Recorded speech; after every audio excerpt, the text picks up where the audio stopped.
There are thousands of zombie houses in Australia and they could hold the key to the country's rental crisis. There could even be one in your neighbourhood.Put. Simply, zombie houses are properties that are sitting empty or are not being used 100% of the time. Watch the latest news on Channel 7 or stream for free on 7+. No one is renting them.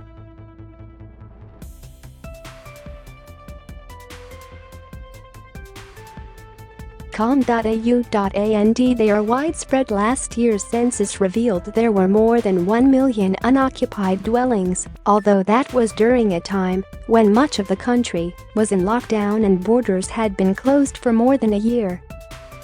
But with Australia's rents soaring and tenants struggling to find a roof over their heads, these ominously termed properties could be pushing prices up and taking away rental properties from desperate families. Governments around the country are working to clamp down on zombie homes and make them available for renters, but experts say more can be done. What is a zombie house? It might be a terrifying term, but the idea of zombie houses came about in a much more benign way than their name suggests. They can include short-term rentals and holiday homes. Investors may choose to rent their property out short-term to make more money and have some flexibility. It seems safer to have Airbnb tenants just for a few days at a time, a week, couple of weeks. There's less wear and tear to worry about, Pike said. And there's more money to be made. The other side is you can just charge more money for an Airbnb. So, what you might get in a week's rent, you can get in a weekend. But while there are benefits for investors, turning properties into short-term rentals means there are fewer homes up for rent, Pike said.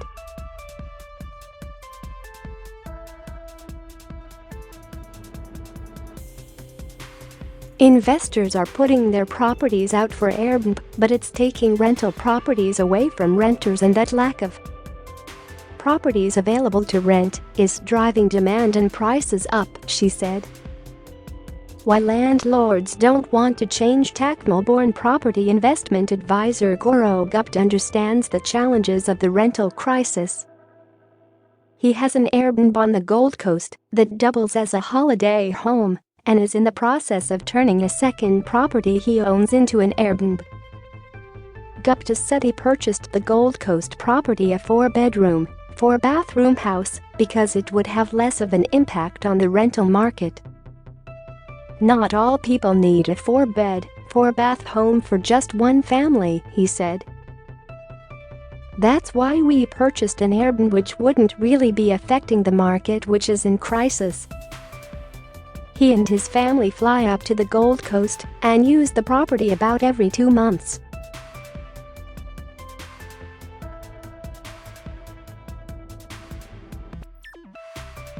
It's not like it's sitting empty, it's just empty on some of the weekdays, he said. Typically, 2 families that want to have a family reunion or get together at least have a house, because it's a nice 4-bedroom house with a private pool. It's cheaper for them to use our house than a hotel. With the second property, there was a long-term renter in there, but he wanted to go off and buy his own property. Using the property as an Airbnb generates about 10% to 20% more income than having a long-term rental. And it gives us the ability to use the house as a holiday house whenever we need to, he said. Brisbane resident Rain Gaisford knows there are struggles in the rental market, but needs her investment property listed on Airbnb.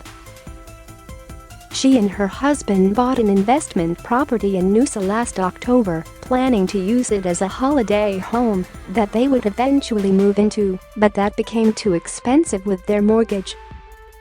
Instead, they listed the property on Airbnb. It is now booked out about 50% to 60% of the time. It's not a matter of us trying to make profit. It's actually just about trying to pay the mortgage, Gaisford said.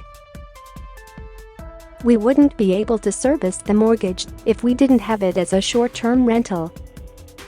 we'd be making quite a significant loss. If we were to rent it out as a longer-term rental. The couple uses the property when they can, but need it to be rented out for a good portion of the year in order to service the loan. What needs to be done? While short-term rentals do contribute to the rental crisis, investors and Airbnb owners are not to blame, First National Real Estate CEO Ray Ellis said. You can't blame the consumer or the property owner because they see it as an investment return, Ellis told Money News.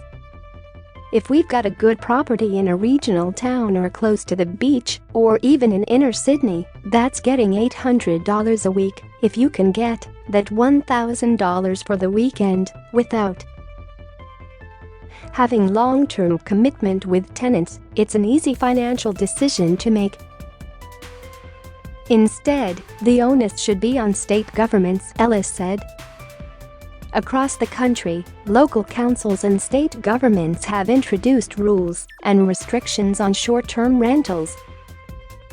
In Brisbane City Council, owners who list residential properties on short-stay websites will be hit with a 50% surcharge on their current rate bill. Brisbane has plenty of great hotels with many more under construction, and our suburban streets were never meant to be home to mini hotels that house different tenants every week, Lord Mayor Adrian Schrinner said in June.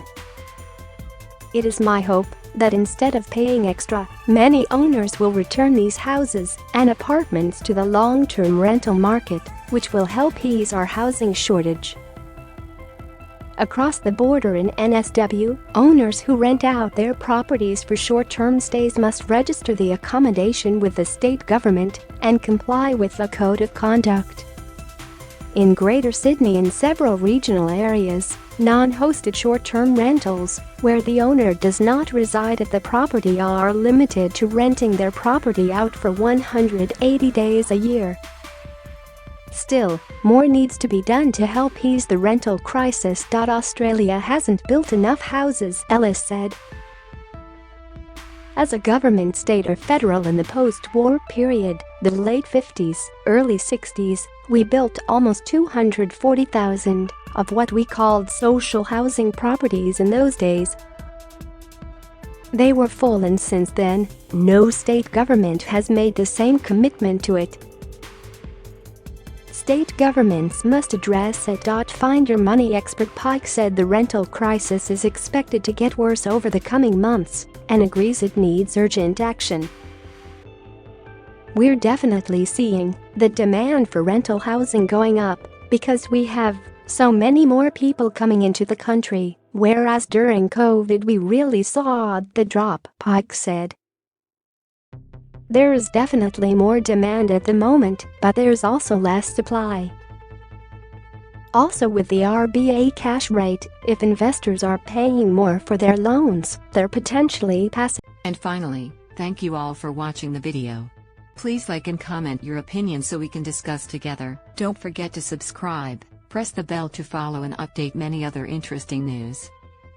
See you in the next videos. Goodbye.